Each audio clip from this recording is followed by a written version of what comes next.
हम पढ़ रहे थे हमारे टॉपिक को जो कि है डीएनए, इसमें हम स्ट्रक्चर पढ़ रहे हैं डीएनए का, पॉलीन्यूक्लियोटाइड्स चेन का हम प्रॉपर स्ट्रक्चर यहाँ पर डिस्कस कर रहे थे। प्रीवियस हमने कुछ पैराग्राफ्स को डिस्कस कर लिया था, रेस्ट अब हम नेक्स्ट पैराग्राफ को स्टार्ट करते हैं। सो जैसे कि पहले मैंने आपको बता दिया about the polynucleotide chain and polynucleotides क्या होते हैं, न्यूक्लियोसाइड्स क्या होते हैं, किस तरीके से वो अटैच होते हैं। वहीं अगर हम बात करें आरएनए में, बिकॉज हमने डीएनए में डिस्कस कर लिया कि डीएनए में कितने तरह के वहाँ पर बेसेस हैं और वो किस तरीके से फॉस्फेट्स के थ्रू अटैच जाते हैं। वहीं अगर हम आरएनए की बात करें तो आरएनए में जो न्यूक्लियोटाइड्स होते हैं उनमें एक एडिशनल OH ग्रुप मौजूद होता है एट सेकेंड पोजीशन। मतलब जैसे हम यहाँ पर डिस्कस कर रहे थे, ये इस तरीके की शुगर वहाँ पर मौजूद होती है, बट ये किसका, ये डीएनए का एग्जांपल लिया गया था पॉलीन्यूक्लियोटाइड चेन का, जहाँ पर ये एक पेंटोज शुगर है एंड देन इससे एक फॉस्फेट अटैच होता है और ऑल्सो नाइट्रोजन बेस। तो यहाँ पर ऐसा आपको दिखाई दे रहा है कि जो थर्ड नंबर ऑफ कार्बन है, थर्ड पोजीशन है, यहाँ पर एक OH ग्रुप अटैच है। बट जो आरएनए है, आरएनए के केस में जो ये सेकेंड पोजीशन है, यहाँ पर भी एक OH ग्रुप अटैच होता है। सो आरएनए के सेंस में ये डिफरेंस हो गया। एक और डिफरेंस जिसमें जो शुगर है, जो पेंटोज शुगर है या जो भी राइबोज शुगर वहाँ पर मौजूद है, वहाँ पर जो सेकेंड पोजीशन है, सेकेंड डैश जो होता है, ये फर्स्ट ये सेकेंड, तो सेकेंड पे क्या होता है, OH ग्रुप अटैच होता है। और वहीं हम किसकी बात करें, डीएनए की बात करें तो वहाँ पर सिर्फ एक हाइड्रोजन ही लगा हुआ होता है, वहाँ पर O नहीं है, वहाँ पर सिर्फ एक ही OH ग्रुप लगा है और एक ग्रुप की जगह वहाँ पर सिर्फ H लगा है। दैट्स बिकॉज ऑफ दिस, इसको हम डीऑक्सी बोलते हैं। बिकॉज आरएनए में आपको क्या मिला, आरएनए में एक शुगर लगी हुई है और इस शुगर से क्या अटैच है, OH, ये सेकेंड पोजीशन, ये थर्ड पोजीशन किसमें, आरएनए में। एंड वहीं अगर हम डीएनए की बात करें तो डीएनए में सिर्फ जो थर्ड पोजीशन है वहाँ पर OH लगा हुआ है, यहाँ पर सिर्फ एक H है, तो एक ऑक्सीजन कम है ना, एक ऑक्सीजन कम है यहाँ पर, इसीलिए इसको हम डीऑक्सीराइबोस बोलते हैं। ठीक है, तो ये भी एक डिफरेंस मिला हमें डीएनए और आरएनए के बीच में।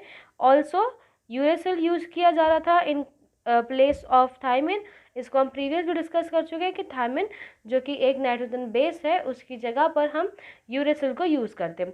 ऑल्सो थायमिन का एक केमिकल नेम इन्होंने बताया है जो कि है 5-मेथिल यूरेसिल। अगर आपको किसी स्ट्रक्चर में 5-मेथिल यूरेसिल लिखा हुआ मिले तो दैट मीन्स वहाँ पर थायमिन की बात की जा रही है। नेक्स्ट, अब बिकॉज डीएनए क्या है, एक एसिड सब्सटेंस है, जिसको सबसे पहले देखा या न्यूक्लियस में इसके बारे में पता चला था, वो साइंटिस्ट थे फ्रेडरिक मिक्सर, इन्होंने 1869 में ये चीज़ डेवलप कर ली थी। यानी कि पहले तो एसिडिक क्यों बोल रहे हैं, डीएनए एक एसिडिक सब्सटेंस क्यों, बिकॉज ऐसे मैंने अभी आपको बताया कि जब OH वहाँ पर अटैच हो रहा है, जब यहाँ पर आपको दिखाई दे रहे हैं, यहाँ पर क्या हो रहा है, यहाँ पर H होता है, CH लगा हुआ, CH2 लगा हुआ है, एक H और होता है, उसको रिप्लेस करके यहाँ पर P आकर अटैच होता है। तो जब P अटैच होता है, नहीं फॉस्फेट अटैच होता है, तो वहाँ से क्या रिलीज होता है, H+ रिलीज होता है। और हमें पता है कि जो भी एसिड होते हैं वो क्या करते हैं, H+ को रिलीज कर सकते हैं या फिर उन्हें रिप्लेस कर सकते हैं, जिस भी पोजीशन पे वो लगे हुए हैं उनको वो हटा देता है वहाँ से। इसीलिए इसे हम क्या बोल रहे हैं, डीएनए का स्ट्रक्चर। अब अगर हम बोलें कि डीएनए में जो ये चेन है ये भी डीएनए का ही पार्ट है ना, और ये डीएनए, और स्टार्टिंग में तो क्या होता है, स्टार्टिंग में सिर्फ ये नाइट्रोजन बेस था और ये शुगर उससे जाकर अटैच हो गई थी और न्यूक्लियोसाइड वहाँ पर बना हुआ था। जब ये आता है तब इस चेन से क्या होती है, इसी पर्टिकुलर जो न्यूक्लियोसाइड है इससे H+ रिलीज हो गया, अलग हो गया और वहाँ पर फॉस्फेट जुड़ गया। सो अब आपको समझ में आया कि जिस स्ट्रक्चर से H+ रिमूव होता है, निकलता है, उसे हम एसिडिक कहते हैं। सो उन्होंने भी डीएनए के में भी ऐसी एक प्रोसेस हो रही थी, इसीलिए डीएनए को एक एसिडिक सब्सटेंस बोला है। और फर्स्ट इन्होंने ढूंढा था फ्रेडरिक मिक्सर ने, इन्हें पहली बार इसे ढूंढा था। ऑल्सो जो इसका नाम था उसे क्या, इसको उन्होंने टर्म दिया, that is nucleon. Because at that time ऐसे टेक्निक्स जो कि आज है बहुत हाई टेक्निक मौजूद है, उस टाइम टेक्निक्स जो भी थी, टेक्निकल लिमिटेशंस थी, जिसकी वजह से एक प्रॉपर डीएनए को आइसोलेट करके, यानी कि हमें डीएनए को प्रॉपर तरीके से स्टडी करनी है तो उसे हमें आइसोलेट करना पड़ेगा। आइसोलेट करना पड़ेगा मतलब हम उसे किसी भी स्ट्रक्चर से या ऑर्गेनेज से बाहर निकालें एंड हर एक स्ट्रक्चर उसका हम देख पाएँ। तो ये प्रोसेस उस टाइम नहीं हो सकती थी बिकॉज इतनी ज़्यादा डेवलपमेंट वहाँ पर तब नहीं थी। लेकिन आफ्टर सम टाइम, और बिकॉज उस समय इतनी डेवलपमेंट ना होने की वजह से, टेक्निकल लिमिटेशंस की वजह से बहुत ज़्यादा लॉन्ग पीरियड निकल गया जब तक हमें डीएनए के बारे में कोई भी इंफॉर्मेशन सही तरीके से नहीं मिली। इन 1953 दो साइंटिस्ट थे, जेम्स वॉटसन एंड फ्रैंकिस क्रिक। तो जेम्स वॉटसन या फिर वॉटसन एंड क्रिक, इन्होंने एक एक्सरे डिस्ट्रैक्शन मॉडल के थ्रू, एक्सरे डिस्ट्रैक्शन क्या करते हैं, जिसमें एटॉमिक स्ट्रक्चर पर हम किसी भी स्ट्रक्चर का स्टडी करते हैं, कितने एटम्स हैं, कितने मॉलिक्यूल्स हैं, किस तरीके से वो आपस में ज्वाइन हो रहे हैं। सो इस बेसिस पे एक एक्सरे डिस्ट्रैक्शन के थ्रू वहाँ पर उन्होंने इसका स्टडी करना स्टार्ट किया। सो अब आफ्टर दैट जब इन्होंने इनका स्टडीज़ किया, सो एक और नेक्स्ट न्यू साइंटिस्ट आया, उन्होंने एक मॉडल दिया, वो मॉडल डबल हेलिक्स मॉडल। और ये किसने प्रपोज किया, ब्रिंकलिस और फ्रैंकलिन ने। वैसे तो बहुत बार इसको वॉटसन क्रिक का मॉडल हो जाता है बिकॉज वॉटसन क्रिक ने पहली बार इसको बताया था अबाउट दैट कि डीएनए में ये सारी चीज़ें मौजूद होती हैं। बट एक डबल हेलिक्स वाला स्ट्रक्चर ब्रिंकल और फ्रैंकलिन ने प्रपोज किया, एक सिंपल स्ट्रक्चर को यहाँ पर बताया। ऑल्सो जो भी स्टैंड है, मतलब जो डीएनए होती हैं, वो कैसा होता है, डबल हेलिक्स। अभी मैंने आपको बताया कि ये क्या होता है, डबल हेलिक्स स्ट्रक्चर है, एक हेलिक्स ये और एक हेलिक्स ये। तो ये डबल हेलिक्स स्ट्रक्चर मौजूद होता है। इस डबल हेलिक्स स्ट्रक्चर पर नाइट्रोजन बेसेस होते हैं, यानी A T G C A T T A, इस तरीके से कर नाइट्रोजन बेसेस यहाँ पर मौजूद होते हैं। और ये नाइट्रोजन बेस आपको दिखाई दे रहे हैं कि दो बेस एक साथ है, यानी कि एक हेलिकल मॉडल ये, एक हेलिक्स ये। यहाँ पर A और A के सामने ऑलवेज क्या होगा, T है, और ऑलवेज होगा मतलब हमेशा G के सामने क्या होगा, C होगा, C के सामने G होगा। मतलब अगर एक यहाँ पर नाइट्रोजन बेस है तो उसके सामने एक और नाइट्रोजन बेस होगा। तो ये जो स्ट्रक्चर है इसे हम क्या बोलते हैं, बेस पेयरिंग बोलते हैं। बिकॉज जब भी एक डीएनए का स्ट्रैंड आएगा, एक डीएनए का स्ट्रैंड ये है और एक दूसरे डीएनए का स्ट्रैंड यहाँ पर ये है, ठीक है, दो डीएनए के स्ट्रैंड हैं। यहाँ पर एक ए है, मैंने उनको थोड़ा दूर अलग अलग बनाया अभी, और ये क्या है यहाँ पर टी। तो ये दो जो बेस है जो कि एक सामने है एक दूसरे के, इनको मिलाकर इसे क्या बोला जाता है, नाइट्रोजन बेसेस या बेस पेयरिंग बोलते हैं। एंड ये दो बेस पेयरिंग की वजह से जो न्यूक्लियोटाइड स्टैंड है वो आपस में जुड़ जाते हैं। कैसे जुड़ेंगे, देखो अब एक ये क्या है, पहले किस तरीके से स्ट्रक्चर हम पढ़ रहे थे कि ये एक पेंटोज शुगर, उससे क्या है, उससे एक फॉस्फेट अटैच है, और एक साइड पे क्या है, वहाँ पर एक OH ग्रुप अटैच होता है, ठीक है। या फिर हम सिंपल इतना पढ़ रहे हैं कि एक पेंटोज शुगर, उससे फॉस्फेट अटैच है, ये दूसरी से पेंटोज शुगर से जाकर अटैच होगा, फिर वो P से अटैच है, फिर एक पेंटोज शुगर अटैच है, राइट। और यहाँ पर भी कुछ ऐसे ही होगा कि एक पेंटोज शुगर, उससे phosphate attach, next pentose sugar, उससे फॉस्फेट अटैच, और इससे यहाँ से क्या निकले होंगे, यहाँ से निकले हैं हमारे नाइट्रोजन बेसेस, ठीक है। कुछ इस तरह से नाइट्रोजन बेसेस यहाँ पर निकले होते हैं। और ये नाइट्रोजन बेसेस क्या होते हैं, एक दूसरे से by the bonds, hydrogen bond एक दूसरे से जुड़े होते हैं। जो ग्वानिन एंड साइटोसिन है, ये इनके बीच में ऑलवेज ट्रिपल बॉन्ड्स होते हैं, एंड एडेनिन और थायमिन के बीच में ऑलवेज डबल बॉन्ड होंगे। सो इस तरीके से आप देख रहे हो कि एक ये चेन है और एक ये चेन है पॉलीन्यूक्लियोटाइड्स की, जो कि आपस में अटैच है by this base pairs.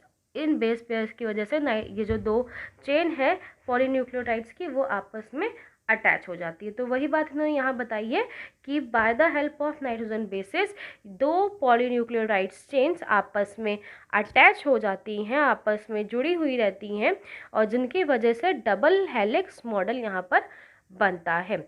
So after that this proportion, इसके बाद जो इवान चार्ल्स ग्राफ थे, उन्होंने और स्टडी की इनके बारे में, और इन्होंने बताया कि जो डबल स्टैंडर्ड डीएनए है उसमें थायमिन और एडेनिन का रेशियो ऑलवेज इक्वल होगा, और गुआनिन और साइटोसिन का रेशियो ऑलवेज इक्वल होगा। क्यों ऑलवेज इक्वल होगा? बिकॉज हमेशा एडेनिन जाकर थायमिन के साथ ही बॉन्ड बनाएगा, या थायमिन ऑलवेज एडेनिन के साथ ही बॉन्ड बनाता है, और वैसे ही गुआनिन जाकर साइटोसिन के साथ बॉन्ड बनाएगा, और साइटोसिन जाकर गुआनिन के साथ ही बॉन्ड बनाएगा, वो किसी और के साथ बॉन्ड नहीं बनाएंगे। इसलिए जितने नंबर ऑफ कार्बन सी के होंगे, जितने नंबर सी के होंगे यानी साइटोसिन के होंगे, उतने ही नंबर्स कितने होंगे? गुआनिन के होंगे, और वही जितने नंबर थायमिन के होंगे उतने ही नंबर एडेनिन के भी होंगे। तो इस तरीके से पता चला कि जो डबल स्टैंडर्ड डीएनए है, डबल हेलिकल डीएनए है, उसमें जो रेशियो है इन नाइट्रोजन बेसिस का वो इक्वल होता है। ऑल्सो यहाँ पर एक बात पता चली कि जो चेन है, जो बेस पेयर्स है, उनकी एक यूनिक सी बात, यहाँ पर एक यूनिक प्रॉपर्टीज़ पता चली। वो यूनिक प्रॉपर्टी ये है कि जो बेस पेयर है यहाँ पर, वो एक दूसरे को क्या करते हैं? कॉम्प्लीमेंट करते हैं, कॉम्प्लीमेंट्री है एक दूसरे के लिए। कॉम्प्लीमेंट्री का इन द सेंस कि फॉर एन एग्जाम्पल, आप और आपका फ्रेंड कोई काम कर रहे हैं, और इन केस आप कोई ऐसा काम करें जो कि बहुत डिफ़िकल्ट है या फिर बहुत टाइम टेकिंग है, और आप चाहते हो जल्दी जल्दी हो जाए, तो आपका फ्रेंड आएगा और वो आपकी हेल्प करेगा, और वो काम बहुत ईजिली, बहुत अच्छी तरीके से, बहुत ही कम टाइम में हो गया। सो वो क्या कर रहा है? वो आपकी हेल्प करे, तो आप दोनों एक दूसरे के लिए कैसे कॉम्प्लीमेंट्री टू ईच अदर हो, कि दोनों एक दूसरे के हेल्पफुल हैं, या फिर दोनों ही एक दूसरे की क्या कर रहे हैं? रिकॉग्नाइज करते हो या फिर हेल्प करते हो इन सम केसेस। सो वैसे ही अगर हमको यहाँ पर समझना चाहें कि कॉम्प्लीमेंट्री का सेंस यहाँ पर क्या है, सो वो ये है कि अगर आपके पास एक वन स्टैंड है, सिर्फ वन स्टैंड है जिसमें कि बेसिस लगे हुए हैं, तो दूसरे स्टैंड के बेसिस आप खुद से समझ लोगे। कैसे? देखिए, अब हमारे पास ये एक स्टैंड है, ठीक है, हमें किसी से कहीं से एक डीएनए का एक स्टैंड मिल गया, और इसमें नाइट्रोजन बेसिस लगे।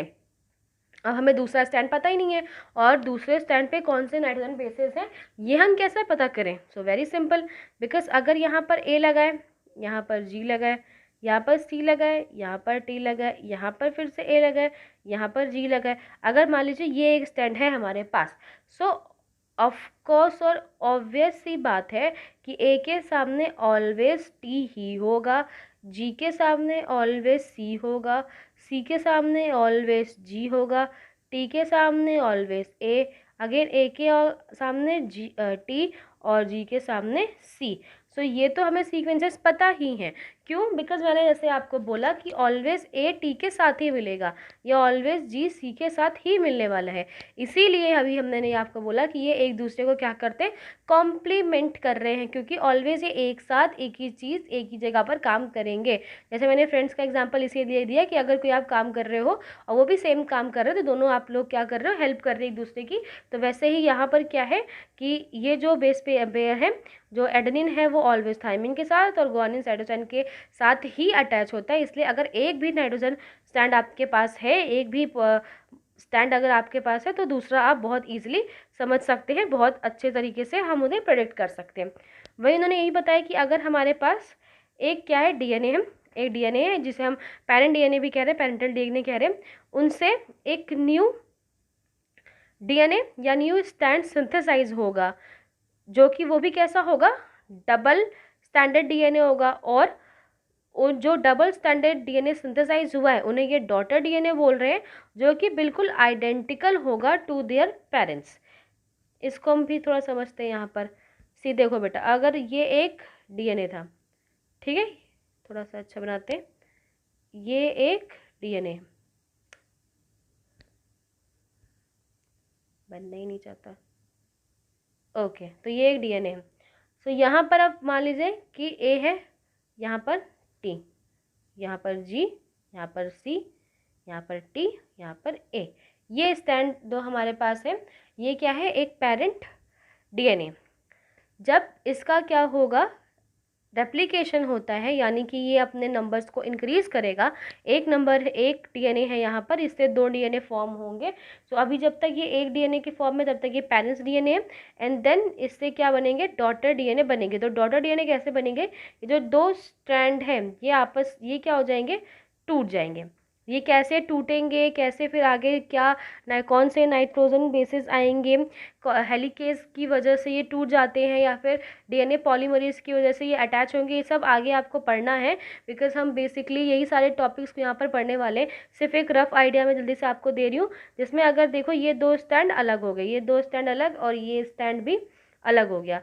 तो पहले ए था, है ना, देन जी था, और देन टी लिखा था हमने। यहाँ पर क्या लिखा है, टी, यहाँ पर क्या लिखा है, सी, और यहाँ क्या लिखा है, ए। तो ये एक ही स्टैंड में थे, अब ये दो अलग अलग स्टैंड में हो गए। और एट दैट टाइम यहाँ पर क्या आएगा, यहाँ पर एक डीएनए पॉलीमरेज एंजाइम आएगा। और ये डीएनए पॉलीमरेज एंजाइम जो नाइट्रोजन बेसिस की ज़रूरत होती है उन्हें, वो नाइट्रोजन बेसिस उन्हें यहाँ पर प्रोवाइड करेगा। सो अगर आप देखो तो यहाँ मैं दूर दूर बना रही ताकि समझ में आए। तो ए के सामने क्या आना चाहिए, टी, जी के सामने सी, और टी के सामने ए।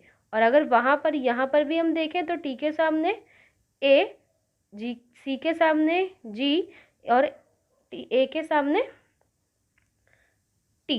ठीक है, तो यही बेस। अब आप तीनों को ही देख लो, आप इससे भी देख लो, आप इसको देख लो और इसको देख लो, तीनों ही क्या है, एग्जैक्ट सेम है एक दूसरे के। तो यही बात इन्होंने बताई कि अगर एक पेरेंट डीएनए है वो अलग हो जाता है, अलग हो जाएगा, कब अलग होगा, जब उसे अपना रेप्लिकेशन करना होगा या डुप्लीकेशन करना होता है, तब वो क्या होते हैं, अलग।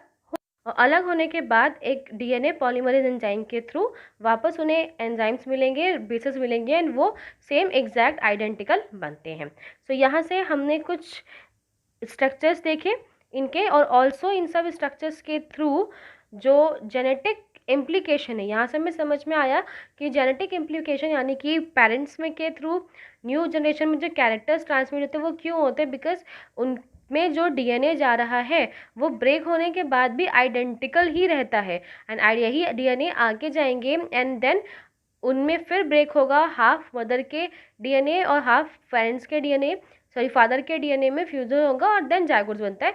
इसी वजह से जो डीएनए होता है और उसके through generation to generation characteristics पहुंचते रहते हैं।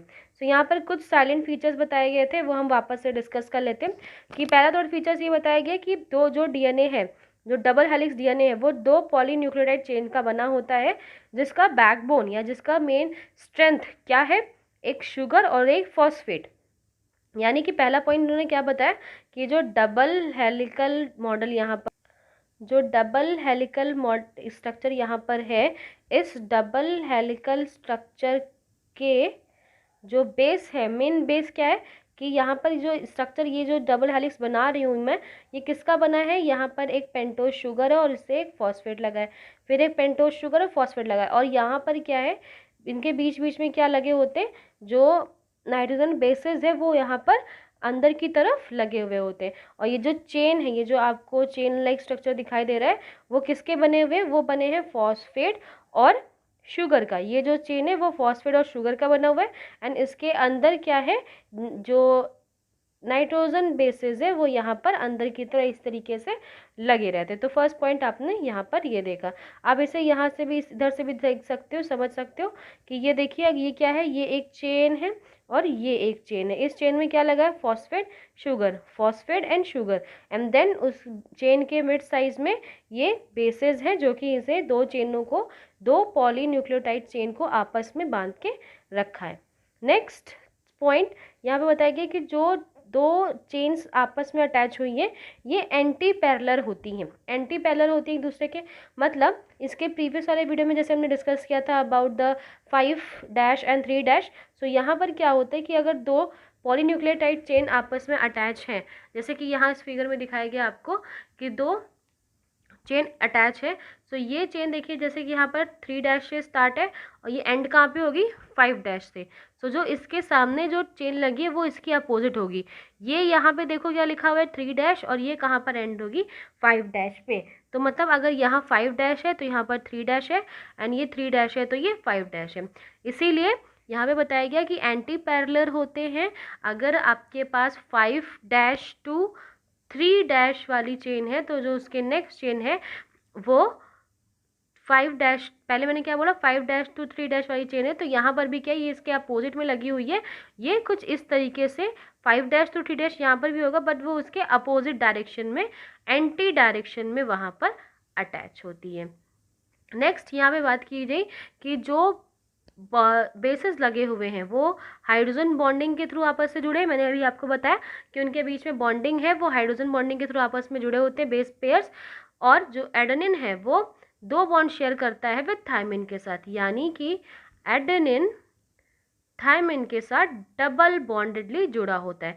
वहीं जो गुआनिन है वो साइटोसिन के साथ 3 बॉन्डेड, यानी कि गुआनिन साइटोसिन के साथ 3 बॉन्ड्स बनाकर 3 हाइड्रोजन बॉन्ड बनाकर जुड़ा होता है। ये मैंने अभी आपको बताया था। और अगर आपको प्रीवियस वीडियो याद होगा तो मैंने वहाँ पे प्यूरिन्स और पिरिमिडीन्स की भी कुछ बात की थी। जिस प्यूरिन्स में क्या आता है, प्यूरिन्स में आता है ANG यानी एडेनिन एंड गुआनिन, एंड वही पिरिमिडीन्स में क्या आता है cytosine, thymine and uracil. So always क्या होगा, एडेनिन के सामने ऑलवेज क्या आने वाला है, थायमिन, है ना। एडेनिन के सामने, डीएनए में बात कर रहे हैं, एडेनिन के सामने तो ऑलवेज थायमिन ही आएगा। तो एडेनिन किस ग्रुप को बिलोंग कर रहा है, प्यूरिन ग्रुप को, और थायमिन किस ग्रुप को बिलोंग करता है, पिरिमिडिन ग्रुप को। और वहीं अगर हम गुआनिन की बात करें तो गुआनिन जब भी आएगा तो उसके सामने साइटोसिन ही आएगा, कोई और नहीं। और गुआनिन किसको बिलोंग करता है, प्यूरिन को, और साइटोसिन किसको बिलोंग करता है, पिरिमिडिन को। सो ऑलवेज जब भी 2 नाइट्रोजन बेसिस एक दूसरे के सामने आएंगे सो एक्चुअली एक प्यूरिन एक पिरामिडिन के अपोजिट में वहाँ पर होता है। और इनके बीच की जो डिस्टेंस है वो डिस्टेंस ऑलमोस्ट हर जगह क्या होती है, यूनिफॉर्म होती है, इक्वल ही होती है। जैसे आपको यहाँ पर दिखाई दे रहा है कि ये एक नाइट्रोजन बेस और ये एक नाइट्रोजन बेस, और इनके बीच का जो ये डिस्टेंस है वो जितने भी नाइट्रोजन बेसेस यहाँ पर लगे हुए सब में क्या होता है, इक्वल ही होता है। नेक्स्ट यहाँ पे जो लास्ट पॉइंट बता रहे हैं ये बता रहे हैं कि बेटा जो कॉइल्ड स्ट्रक्चर डीएनए का जो कॉइल्ड स्ट्रक्चर है वो राइट हैंडेड फैशन, यानी कि कुछ इस तरीके से कॉइल्ड स्ट्रक्चर यहाँ पर मौजूद होता है। और इसकी जो एक पिच है, एक हेलिक्स की जो पिच होती है, यानी कि एक हेलिक्स की pitch from here to here, so यहाँ से लेकर यहाँ तक एक हेलिक्स यहाँ पर जुड़ता है मुड़ा, और फिर ये वापस आके यहीं पे मुड़ गया है। तो यहाँ से स्टार्ट होके यहाँ तक का जो इसका स्ट्रक्चर, इसे 1 हेलिक्स बोलते हैं। इसकी जो डिस्टेंस है वो कितनी होती है, 3.4 नैनोमीटर। ठीक है, ये कितना होता है, 3.4 नैनोमीटर होता है। और ऑल्सो जो इसके बीच में, यानी कि 1 हेलिक्स के बीच में, जहाँ से वो स्टार्ट हुआ वहाँ से नेक्स्ट के, तो ये हेलिक्स के बीच में जो मैक्सिमम नाइट्रोजन बेस पेयर होते हैं वो अप्रॉक्सीमेट या रफली एक आइडिया दे दें कि 10 होते हैं।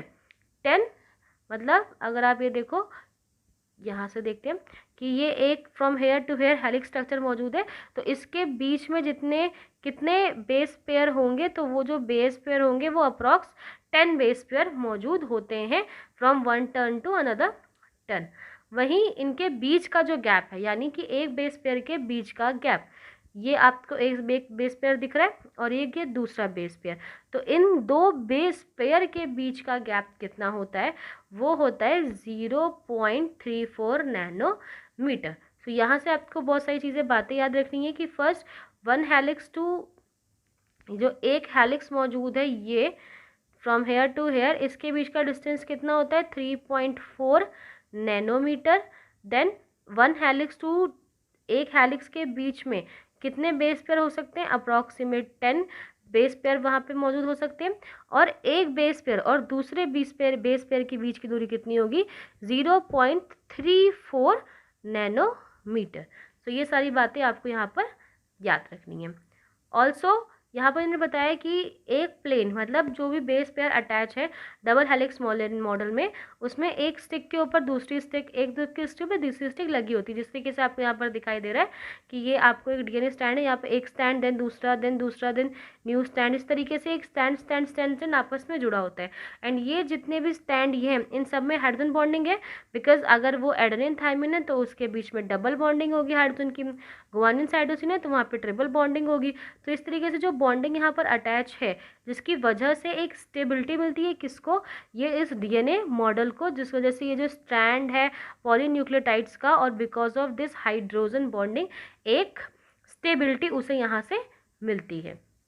नेक्स्ट अगर हम बात करें कि जो पोजीशन है, यानी कि जो डबल हेलिक्स मॉडल हमें यहाँ से मिला और हमने उसका स्ट्रक्चर देखा, ऑल्सो दो उसकी जो सिंपलिसिटी है, बिकॉज बहुत यूनिक सा एक फीचर है जिसके थ्रू कैरेक्टर्स ट्रांसमिट हो रहे हैं, बट एक बहुत सिंपल सा फिनोमिनन है, सिंपल बेसिस नाइट्रोजन बेसेस हैं, सिंपल तरीके से हम उन्हें समझ पा रहे हैं, तो एक बहुत सिंपल फिनोमिनन भी यहाँ पर है। एंड एक इवोल्यूशनर मतलब इस जब हमें डीएनए के बारे में पता चला, सो वहाँ से जो बायोलॉजी है या फिर जो एनिमल्स को समझने, एनिमल्स के रिगार्डिंग इंफॉर्मेशन है, उनमें एक इवोल्यूशनरी चेंज आया, जिसमें हम डीएनए के बेसिस पे हर चीज़ों को जानना हमने स्टार्ट कर दिया। सो अब आफ्टर सम टाइम, उसी के कुछ टाइम बाद फ्रैंकिस क्रिक ने एक सेंट्रल डॉगमा ऑफ बायोलॉजी दिया है। इस बायोलॉजी में उन्होंने बताया कि किस तरीके से डीएनए पहले किस में कन्वर्ट होता है, आरएनए में, और फिर वो आरएनए किस में कन्वर्ट हो जाता है, प्रोटीन में। सो कुछ इस तरीके का डायग्राम आपको यहाँ पे दिखाई दे रहा है, जहाँ पर आप देख रहे हैं कि ये डीएनए है, डीएनए में पहले क्या होगा, रेप्लिकेशन, यानी एक डीएनए और उसमें रेप्लिकेशन होके वो क्या बन जाएंगे, दो डीएनए वहाँ पर आपको बने हुए मिलेंगे। तो फर्स्ट डीएनए का क्या होता है, रेप्लिकेशन। ये रेप्लिकेशन होने के बाद यहाँ से देखो, जब ये डीएनए है हमारे पास, ठीक है, और इसी का रेप्लिकेशन हो गया और एक ये डीएनए का। फिर मैंने आपको बताया था कि जब डीएनए रेप्लिकेशन हो जाते हैं तो उनके जो नाइट्रोजन बेसेस यानी कि एडेनिन, गुआनिन, थायमिन, साइटोसिन, उनके थ्रू कुछ मैसेंजर आरएनए बनते हैं। सो डीएनए से मैसेंजर आरएनए का बनना, इसे हम क्या बोलते हैं, ट्रांसक्रिप्शन बोलते हैं, ट्रांसक्रिप्शन बोलते हैं इसको हम। डीएनए से आरएनए का बनना, इसे हम ट्रांसक्रिप्शन बोलेंगे। एंड मैसेंजर आरएनए से प्रोटीन का बनना, इसे हम ट्रांसलेशन बोलते हैं। तो इन चैप्टर में बेसिकली आपको यही चीज़ें पढ़नी है, किस तरह डीएनए से मैसेंजर आरएनए बनता है और किस तरह मैसेंजर आरएनए से प्रोटीन्स बनते हैं, न्यूक्लियोप्रोटीन्स वहाँ पर एमिनो प्रोटीन्स, वहाँ पर अमीनो एसिड किस तरीके से फॉर्म होंगे, और ये पूरा फिनोमिनन हम क्या बोलते हैं, इसे सेंट्रल डोग्मा बोलते हैं। सो और कुछ ऐसे भी, अभी तो मैंने आपको जो बताया वहाँ पे अभी मैंने क्या बताया कि डीएनए से क्या बनेगा, आरएनए, डीएनए से क्या बनेगा, आरएनए। बट कुछ ऐसे वायरसेस हैं जिसमें रिवर्स डायरेक्शन में भी ये मैकेनिज्म फ्लो होती है, यानी आरएनए से वहाँ डीएनए बन जाते हैं। यानी कि कुछ ऐसे वायरसेस हैं जहाँ पर रिवर्स मैकेनिज्म फॉलो हो रही है और आरएनए से डीएनए बनने लग जाते हैं, ठीक है। सो इसका एग्जांपल एचआईवी वायरस जो होता है, उसमें ये चीज़ होती है कि आरएनए के बाद से डीएनए का फॉर्मेशन होने लगता है, जिसकी वजह से जो लिम्फोसाइट सेल्स होती है वो काफ़ी सेल्स को डैमेज करते हैं। सो वो एग्जांपल मैंने बस आपको दिया यहाँ पर। सो हमने अब आज यहाँ पर प्रॉपर डिस्कस कर लिया डीएनए स्टैंड को, कि वो किन किन चीज़ों से मिलकर बना है और क्या स्ट्रक्चर वहाँ पर मौजूद होते हैं।